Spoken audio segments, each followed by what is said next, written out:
রাতে গেছে। দেখো বন্ধুরা, দুপুরে বলেছিলাম না যে কিছু রান্না করে দেখিয়েছিলাম, যে আলু ভাজা আর পাঁপড় ভাজা আর ডাল আমরা দিয়ে করেছি, আর ভাত। এখন এই বেলা কী করছি, এই বেলা দেখো, এই বেলা দুপুরবেলা তো ওইখানে থাকা যায় না রান্নাঘরের মধ্যে। এই বেলা করছি দই পটল। এই দেখো, দই ফেটিয়ে নিয়েছি, আর এখানে এই যে পটল সর্ষের গুঁড়ো দিয়েছে, সর্ষে দিয়ে ইসে করছি। এখন দইটা ঢেলে দেবো আমি। এখন দইটা দেখো, এই দেখো দইটা আমি ঢেলে দিচ্ছি পটলের মধ্যে।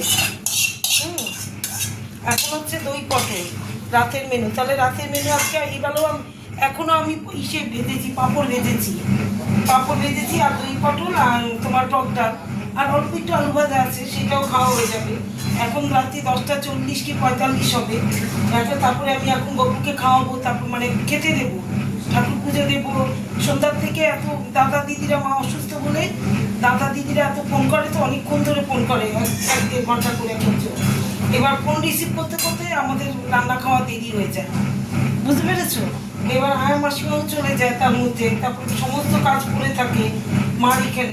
এই জন্য এই যে দেখো, আমি এই যে দই পটল বানাচ্ছি। এখন আমি দই পটল করছি। দই পটল করার পরে তারপরে এগুলো মাজা ঘষা করবো, করে তারপরে ঠাকুর সেবা দেবো, তারপরে বাকি কাজ। তাহলে কি, শুভরাত্রি, গুড নাইট, শুভরাত্রি, টাটা। সবাই ভালো থেকো, টাটা।